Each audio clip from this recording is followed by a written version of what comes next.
اللهم صل على محمد وعلى آل محمد كما صليت على إبراهيم وعلى آل إبراهيم إنك حميد مجيد اللهم بارك على محمد وعلى آل محمد كما باركت على إبراهيم وعلى آل إبراهيم إنك حميد مجيد الحمد لله الله رب العالمين लाख शुक्रिया যে রব্বুল আলামিন অশেষ মেহেরবানিতে আজকের এই তাফসীরুল কোরআন মাহফিলে তিনি আমাদের উপস্থিত করেছেন। এই জন্য আল্লাহর দরবারে শুকরিয়া জ্ঞাপন করি, সকলে বলি আলহামদুলিল্লাহ। দুরূদ ও সালাম সাইয়্যিদুল মুরসালিন রাহমাতাল লিল আলামিন, মুক্তির মানবতার নবী, সমগ্র সৃষ্টির কল্যাণের দিশারি, মানবতার বন্ধু, মানবতার শিক্ষক হযরত মুহাম্মদ রাসূলুল্লাহ সাল্লাল্লাহু আলাইহি ওয়াসাল্লামের প্রতি উপস্থিত আজকের এই আস-সুন্নাহ ইন্টারন্যাশনাল ক্যাডেট মাদ্রাসার উদ্যোগে প্রথম বার্ষিক তাফসীরুল কোরআন মাহফিলের আজকের এই মাহফিলে যিনি প্রধান আলোচক হিসাবে তাফসীর পেশ করবেন, বিশিষ্ট আলেম দ্বীন মুফাসসির কোরআন হযরত মাওলানা মুফতি নাইমুল হক। দ্বিতীয় বক্তা হিসাবে যিনি আমাদের অত্যন্ত শ্রদ্ধাভাজন ব্যক্তিত্ব, ইসলামী চিন্তাবিদ হযরত মাওলানা মুফতি নাজির আহমেদ সাহেব, এবং আরো আলোচনা রাখবেন রেখেছেন হযরত মাওলানা লোকমান হাকিম, যিনি মুতামিম আস-সুন্নাহ ইন্টারন্যাশনাল ক্যাডেট মাদ্রাসা। আমি আপনাদেরই পরিচিত লোক। এখন আপনারা সম্মান করেছেন আলোচনা রাখার জন্য। আমি একটি গোছগাছ সুন্দর পরিবেশ তৈরি করে দিয়েই ইনশাআল্লাহ আমি সংক্ষিপ্ত আলোচনা আপনাদের সামনে পেশ করব। আস-সুন্নাহ ইন্টারন্যাশনাল ক্যাডেট মাদ্রাসা এটা একটা দ্বীনি প্রতিষ্ঠান, বিজ্ঞান ভিত্তিক, সময় উপযোগী একটি প্রতিষ্ঠান। এই প্রতিষ্ঠানে কোরআনী শিক্ষার সাথে সাথে নৈতিক চরিত্র, যুবোপযোগী শিক্ষা দেয়া হয়ে থাকে। যত দ্বীনি প্রতিষ্ঠান বেশি হবে তত লাভ হবে না লোকসান হবে? লাভ। দিনদার ফরজগার বেড়ে যাবে, আল্লাহ দ্বীনের খাদেম তৈরি হবে। আজকের বিশ্বে কোটি কোটি কোরআনে হাফেজ তৈরি হয়েছে, ঠিক কিনা? কোটি কোটি কোরআনে হাফেজ, কয়েক কোটি। পৃথিবীর কোন জালেম শাহী যদি চেষ্টা করে কাগজের লেখা এই কোরআনকে পুড়িয়ে নিশ্চিহ্ন করে ফেলবে, হৃদয়ের লেখা কোরআনকে কি মুছতে পারবে? পৃথিবীর জালেম শাহী যদি খুঁটে খুঁটে কোরআন হাফেজদেরকে হত্যা করার চক্রান্ত করে জালেম, লক্ষ কোটি কোরআনে হাফেজকে খুঁটি খুঁটি মেরে ফেলা কোনো জালেমের পক্ষে সম্ভব না। আল্লাহ রাব্বুল আলামিন দায়িত্ব নিয়েছে এই কোরআন কিয়ামত পর্যন্ত হেফাজত করবেন। আল্লাহ রাব্বুল আলামিন সেই কোরআনকে হেফাজত করবেন।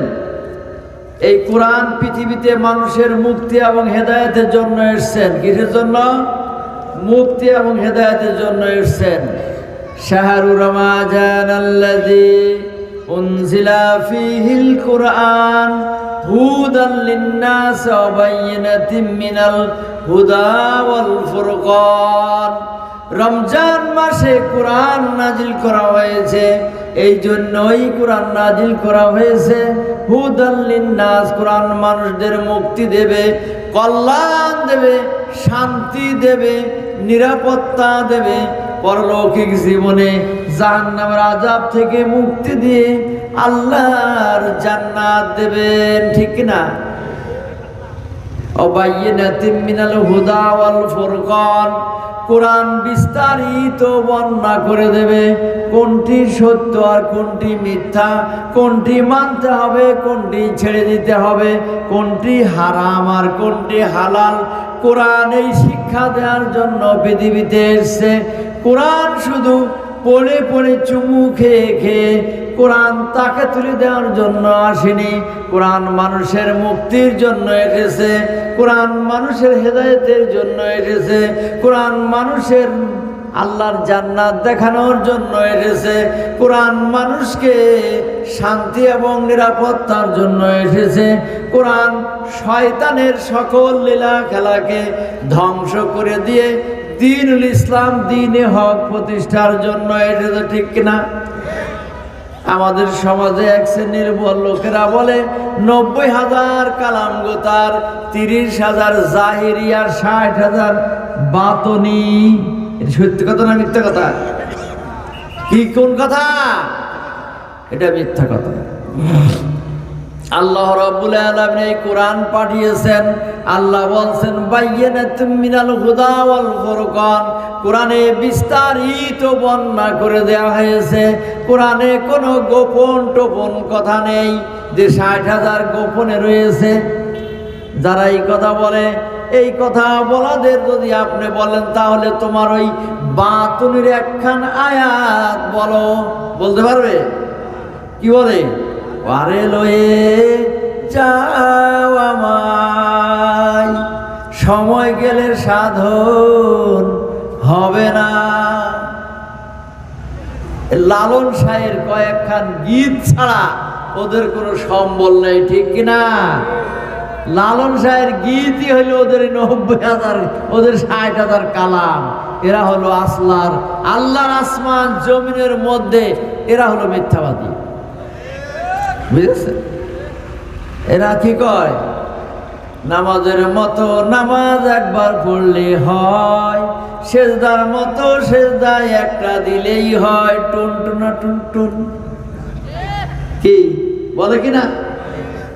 কিন্তু এদের যদি শায়েস্তা করার লোক আমাদের সমাজে নেই, এদের যদি আটকে রেখে খুব ভালো মন্দ খাইয়ে পেট বোঝাই করে ঘরের মধ্যে আটকে রেখে 2-4 দিন যাওয়ার পর যদি বলে ও বাবা আমি পানি খাবো, ও আমার খিদে লেগেছে খাবার দাও, ওই বারান্দায় বসে বসে গান গাইতে হবে যে খাওয়ার মতো খাওয়া একবার খাইলেই হয়।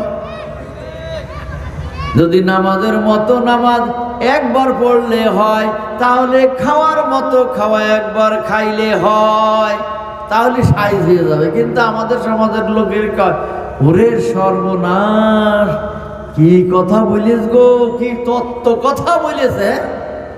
তত্ত্ব কথায় মত্ত হলে ইমান যাবে রসাতলে, পরকালে যেতেই হবে জাহান্নামের অতুল তলে। ঠিক কিনা? এই জন্য কোরআনের দিকে আসতে হবে, কোরআন পড়তে হবে, কোরআন অনুযায়ী জীবন গড়তে হবে, কোরআন অনুযায়ী চলতে হবে। আপনার পরিবার সমাজের লোকদেরকে কোরআনের দিকে নিয়ে আসতে হবে।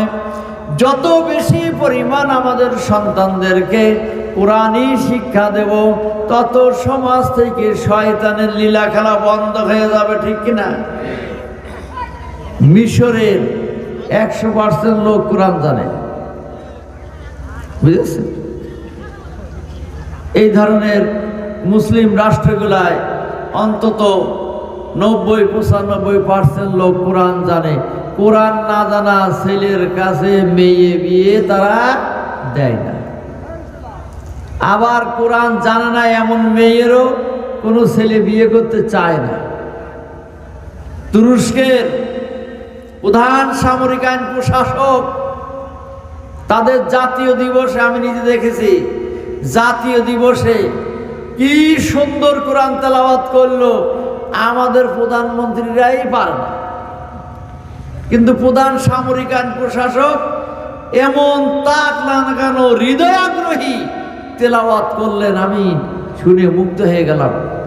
তাহলে কোরআন আমাদের পড়তে হবে, ঠিক কিনা? কোরআন পড়তে হবে, কোরআন অনুযায়ী জীবন গঠন করতে হবে। হুদাল লিন্নাস, হেদায়েতের জন্য আল্লাহ কোরআন পাঠিয়েছে। আমি আপনাদের সামনে সূরা বাকারার প্রথম থেকে তেলাওয়াত করেছি, এরই আলোকে কিছু কথা বলে ইনশাআল্লাহ শেষ করব। আল্লাহ রাব্বুল আলামিন বলেছেন, কি বলছেন? আলিফ লাম মিম। এই আয়াতগুলির, এই অক্ষরগুলির অর্থ আল্লাহ ছাড়া কেউ জানে না। এর অর্থ আল্লাহ জানে। এই জন্য মুফাসসিররা বলছে যে এর অর্থ আল্লাহই ভালো জানেন, এর অর্থ আল্লাহ প্রকাশ করেননি। তবে ওই যে লালন শাহের কথা বললাম, এই লালন শাহ কিন্তু এর চেষ্টা চালিয়েছে, বলে যে আলিফে আল্লাহ, মিমে মুহাম্মদ, এইরকম চেষ্টা চালিয়েছে। কিন্তু আল্লাহ রাব্বুল আলামিনের ঘোষণা, যারা এইগুলি অনুসন্ধান করে এরা ভুল পথের মধ্যে আছে। এই অনুসন্ধান করতে আল্লাহ নিষেধ করেছে। এটা আল্লাহর কারিশমা, আল্লাহর হিকমত, আল্লাহর কৌশল। জালিকাল কিতাবু লা রাইবা ফীহ। আল্লাহ রাব্বুল আলামিন বলছেন, জালিকা শব্দের অর্থ ওই, আর হাযা শব্দের অর্থ এই, দ্যাট শব্দের অর্থ ওই, দিস শব্দের অর্থ এই। আল্লাহ রাব্বুল আলামিনের এই কোরআনকে তুমি ধ্বংস করবা, নষ্ট করবা, সেই সুযোগ আল্লাহ রাব্বুল আলামিন দেননি। আল্লাহ রাব্বুল আলামিনের কোরআন রয়েছে বাল হুয়া কুরআনুম ফি লাওহিম মাহফুজ। আল্লাহর লাহ মাহফুজে কোরআন সংরক্ষিত করা আছে। এই কোরআন তুমি ধ্বংস করবে কি করে? তাই আল্লাহ রাব্বুল আলামিন হাফেজদের মাধ্যমে এই কোরআন সংরক্ষণের ব্যবস্থা করেছেন। হুদাল লিন্নাস হুদাল লিল মুত্তাকিন। এই কোরআনকে যারা অনুসরণ করবে, এই কোরআনকে যারা মেনে নেবে, তারা আল্লাহওয়ালা হয়ে যাবে, ফরজগার হয়ে যাবে। কোরআন বাদ দিয়ে কেউ আল্লাহওয়ালা ফরজগার হওয়ার কোনো সম্ভাবনা নাই। নামাজে কোরআন তেলাওয়াত করতে হবে। কোরআনকে বলা হয়েছে, আল্লাহ কি বললেন? কোরআন অর্থাৎ বহুল পঠিত, বেশি বেশি পড়ার গ্রন্থ হলো কোরআন। এই পৃথিবীতে কোটি কোটি মানুষ প্রতিদিন সালাত বা নামাজ আদায় করে, আর আদায় করতে গেলে, সালাত আদায় করতে গেলে কোরআন তেলাওয়াত ছাড়া কি সালাত হবে? এই জন্য কোরআন হলো বহুল পঠিত গ্রন্থ। এই পৃথিবীর অসংখ্য ধর্মীয় গ্রন্থ আছে, একমাত্র কোরআনের হাফেজ আছে পৃথিবীতে। তাছাড়া কোনো গ্রন্থের, কোনো পুস্তকের, কোনো ধর্মীয় গ্রন্থের হাফেজ নেই। আছে নাকি? ত্রিপিটক, জিন্দাবেস্তা, বেদ, পুরাণ, মহাভারত, গীতা, বাইবেল, ইনজিল, বাইবেল, জবুর, তাওরাত, জিন্দাবেস্তা, এই ধরনের অসংখ্য গ্রন্থ আছে। কোন গ্রন্থের হাফেজ পৃথিবীতে নেই। আল্লাহ রাব্বুল আলামিন বলছেন, এই গ্রন্থ যদি তোমরা মেনে নাও, সেটা আমল করো, হুদাল লিল মুত্তাকিন, তোমরা আল্লাহর হয়ে যাবে। তোমরা ফরজগার হবে, তোমরা মুত্তাকি হবে, তোমরা আল্লাহর নৈকট্য লাভকারী বান্দা হবে, আল্লাহর জান্নাতি মানুষ হয়ে যাবে তোমরা। এই জন্য আমাদের কোরআন মানতে হবে তো নাকি, না শুধু শুনতে হবে? মানতে হবে। আল্লাযীনা ইউমিনুনা বিল গায়ব, এই কোরআন মানার সাথে সাথে আল্লাহ রাব্বুল আলামিনকে আমরা না জেনেও আল্লাহকে বিশ্বাস করব। আল্লাহ অদৃশ্য, এটা আমরা চোখে দেখি না, তবে আল্লাহর ধ্যান জ্ঞান মনে প্রাণে আমাদের বিশ্বাস করতে হবে যে আল্লাহ রাব্বুল আলামিন আছেন, তিনি এই বিশ্ব জাহান পরিচালনা করেন। যদি আল্লাহ না থাকতো আসমান জমিন এইভাবে টিকে থাকতো না।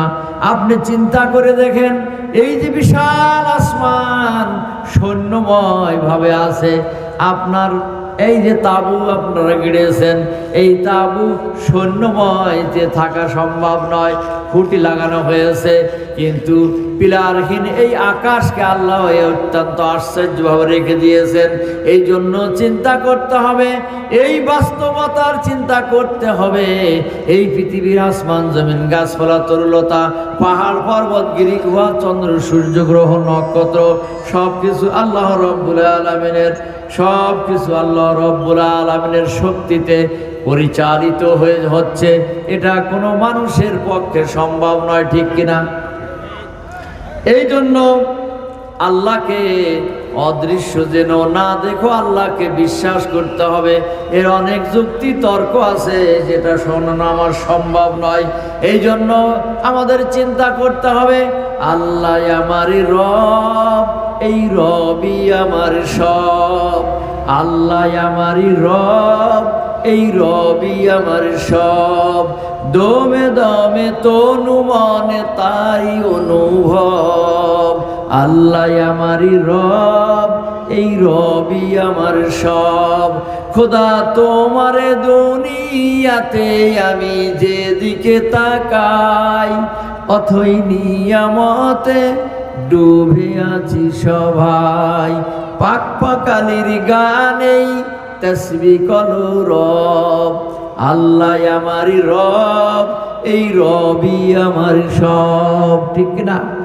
সে আল্লাহকে মানতে হবে। আল্লাহ রাব্বুল আলামিন বলেছেন ইউকিমুনাস সালাতা, সালাত আদায় করতে হবে। এই সমাজকে সালাত ভিত্তিক সমাজ ব্যবস্থা বিনির্মাণ করতে হবে। আল্লাহ রাব্বুল আলামিনের ঘোষণা, যদি তোমাদের সমাজে কোনো নেতৃত্ব তুমি পাও, তুমি চেয়ারম্যান হও, মেম্বার হও, এমপি হও, মন্ত্রী হও, মিনিস্টার হও, তোমার 1 নম্বর কাজ হলো সালাত ভিত্তিক নামাজ ভিত্তিক সমাজ ব্যবস্থা প্রতিষ্ঠা করা। সালাত ভিত্তিক তার দায়িত্ব লই। কিন্তু আমাদের দেশের চেয়ারম্যান মেম্বার যারা এমপি মন্ত্রী মিনিস্টার এইগুলি কাজ করছে? এইটা করছে না, বরং দুর্নীতি করে কিসে তারা সম্পদের পাহাড় গড়বে, এইদিকে তারা ব্যস্ত। আলহাকুমুত তাকাসুরু হাত্তা যুরতুমুল মাকাবির, কবরে না যাওয়া পর্যন্ত ওদের অধিক সম্পদ পাওয়ার আকাঙ্ক্ষা থামে না, ঠিক কিনা? একজন মন্ত্রী 450টা বাড়ি করেছে বিদেশে, আরে একদিন করে থাকতে গেলেও তো ওর 450 বছর হায়াত লাগবে নাকি? ও বাঁচবে আর দিন? কত টাকা লাগে একজন মানুষের? এই ধরনের কোটি কোটি টাকা অর্থ প্রচার করে বিদেশে সব পানি জমিয়েছে। একজন সেদিন দেখলাম এক মন্ত্রীর বাড়ি দেখাচ্ছে, মন্ত্রীর বাড়িতে এখন শিয়াল শগুন বসবাস করছে, কোনো মানুষ নেই, জনশূন্য হয়ে গেছে, বিরান ভূমি হয়ে গেছে, অর্থের পেছনে দৌড়িয়েছে।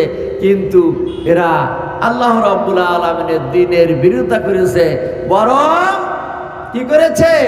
এই 16-17 বছর ক্ষমতার মসনদে বসে মানুষকে হত্যা করেছে, খুন করেছে, গুম করেছে, জেল খাটিয়েছে, মামলা দিয়েছে, হামলা করেছে, অর্থ ধ্বংস করেছে, মুখের ভাষা কেড়ে নিয়েছে, ঠিক কিনা? এগুলি করেছে।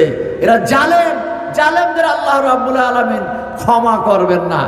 বিদেশে গিয়ে বলছে, আমি কি করেছি?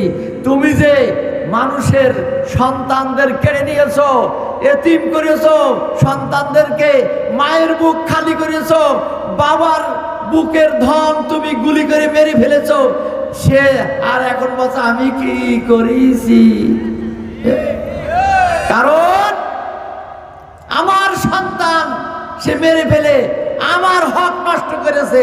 যতক্ষণ না পর্যন্ত আমি তাকে ক্ষমা না করব, সে যতই ক্ষমা চাক না কেন, মক্কা মদিনায় সেজদা দিয়ে পড়ে থাক না কেন, যার হক নষ্ট করেছে সে ক্ষমা না করা পর্যন্ত ওর মাপ হবে না। এই জন্য হুঁশিয়ার হতে হবে।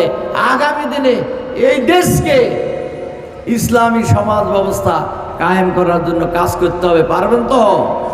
সবাই ইসলামী দলগুলি ইনশাআল্লাহ সব এক প্ল্যাটফর্মে আসবে।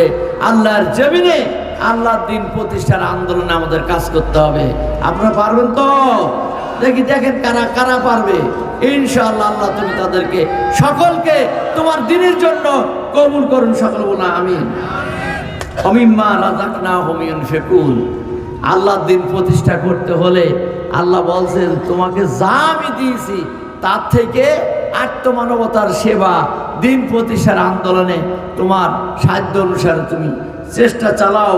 আল্লাহ রাব্বুল আলামিন বলছেন যে আমি তোমাদেরকে যে বিধান দিয়েছি, এই কোরআন দিয়েছি, এই কোরআন অনুযায়ী তোমরা চলো, কোরআন অনুযায়ী জীবন গঠন করো। কোরআন হলো আল্লাহ রসুলের জীবন্ত মুজিজা। পৃথিবীতে মানুষ যুগে যুগে সব নবী রসুলদের মুজিজা শেষ হয়ে গেছে। দাউদ আলাইহিস সালাম লোহা এইভাবে ধরতে তার মুজিজা ছিল, লোহা গলে গলে আঙ্গুলের ফাঁক দিয়ে পড়ে যেত। সুলাইমান আলাইহিস সালাম তক্তের তৈরি সিংহাসন তৈরি করেছেন, তা দিয়ে তিনি সারা বিশ্ব ভ্রমণ করতেন। কিন্তু আমি যদি এখন বলি লোহা এরকম ধরি, আমার হাত নষ্ট হবে, লোহার কিছু হবে? এই জন্য তারা পৃথিবী থেকে চলে গেছে, তাদের মুজিজা চলে গেছে। জনাব মুহাম্মদুর রাসূলুল্লাহ সাল্লাল্লাহু আলাইহি ওয়াসাল্লাম জীবন্ত মুজিজা এই কোরআন রেখে গেছে। কিয়ামত পর্যন্ত এই কোরআন মানুষদের হেদায়েতের পথ দেখাবে। মাইক টাইসন, মোহাম্মদ আলী কেলে জেলখানায় গিয়েছেন, যখন বের হয়ে আসছেন, মুসলমান হয়ে বের হয়ে আসছেন, জিজ্ঞাসা করছে সাংবাদিকরা আপনাকে কে মুসলমান বানাইলো? বলে জেলখানায় মুসলমানরা কোরআন পড়তো, এদের সাথে এই কোরআন দেখে দেখে শুনতে শুনতে আমি কোরআন শিখে ফেলেছি। এই কোরআন আমাকে মোহাম্মদ আলী বানিয়েছে, এই কোরআন আমাকে মাইক টাইসন থেকে আব্দুল আজিজ বানিয়েছে। অতএব আমাদেরকেও এই কোরআনের ছায়াতলে আসতে হবে। এই কোরআন আমাদের আল্লাহর দুনিয়ায় শান্তি দেবে, পরকালে মুক্তি দেবে। কোরআনের আলোচনা করব, কোরআনের গবেষণা করব, আমরা কোরআন অনুযায়ী জীবন পরিচালনা করব। আল্লাহ রাব্বুল আলামিন আমাদের সেই তৌফিক দান করুক। সকল বলুন আমিন। আর এখানে যে ইন্টারন্যাশনাল ক্যাডেট মাদ্রাসা প্রতিষ্ঠিত হয়েছে, এই মাদ্রাসায় আপনাদের ছেলে মেয়েদের দেবেন, এখানে কোরআন শিক্ষা লাভ করবে। আপনি মারা যাবেন, আপনার সন্তানরা আপনার জন্য হাত তুলে প্রার্থনা করবে, রব্বির হামহুমা কামা রব্বায়ানি সগীরা। ও রব্বুল আলামিন আমার পিতামাতাকে ওই রকম সুন্দর রেখো যেই রকম সুন্দর আচার ব্যবহার দিয়ে সব মানুষ করেছে আমার পিতামাতা। আল্লাহ রাব্বুল আলামিন, আল্লাহ রাব্বুল আলামিনের রাসূল জানিয়েছে যে সন্তান তার পিতামাতার জন্য হাত তুলে কাঁদে, তার চোখের পানি ললাট বা জমিনে পড়ার পূর্বে ওই সন্তানের পিতামাতার জিন্দেগির গুনাহগুলি আল্লাহ রাব্বুল আলামিন ক্ষমা করে দেন। এই জন্য আসুন আমাদের সন্তানদেরকে আমরা কোরআনের শিক্ষায় শিক্ষিত করি, তাহলে নাজাতের বিকল্প নেই। নাজাতের বিকল্প হলো সন্তানকে সুশিক্ষায় শিক্ষিত করা। আল্লাহ রাব্বুল আলামিন আমাদের সকলকে এই মন মানসিকতা আমাদের মত পয়দা করে দিক। ওমাল লিল্লাল বালাগ। আসসালামু আলাইকুম ওয়া রাহমাতুল্লাহি ওয়া বারাকাতুহু।